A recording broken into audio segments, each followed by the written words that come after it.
ওই দেখেন ওই অপদার্থ কি করে দেখেন, দেখছেন দেখছেন ভাই কি পরিমাণ অপদার্থ, দেখেন কি পরিমাণ বেহায়া, চিন্তা করছেন। কূটনৈতিক প্রতিরোধ এবং দেশের অভ্যন্তরে আলবদর বাহিনীর বুদ্ধিজীবী নিধন সব মিলিয়ে 15ই ডিসেম্বর ছিল মুক্তিযুদ্ধের সবচেয়ে বহুমাত্রিক দিনগুলোর একটি।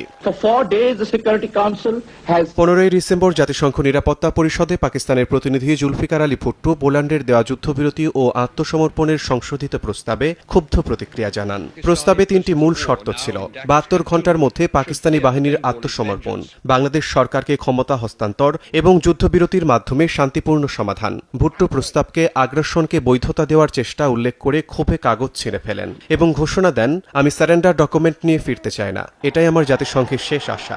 পাকিস্তানের প্রতিনিধি দলের ওয়াকআউট বিশ্ববাসীর কাছে স্পষ্ট করে দেয়, পাকিস্তান যুদ্ধক্ষেত্রে যেমন কোণঠাসা, কূটনীতিতেও তেমন একা হয়ে পড়েছে। এদিকে ঢাকা ছিল সম্পূর্ণ ঘেরাও অবস্থায়। ভারতীয় বাহিনীর প্রধান জেনারেল মানেকশ 15ই ডিসেম্বর স্পষ্ট নির্দেশ দেন, আত্মসমর্পণ ছাড়া কোনো বিকল্প নেই। সেদিনই লেফটেন্যান্ট জেনারেল নিয়াজি পাকিস্তান দূতাবাসের মাধ্যমে ভারতের কাছে আনুষ্ঠানিক যুদ্ধবিরতির প্রস্তাব পাঠান।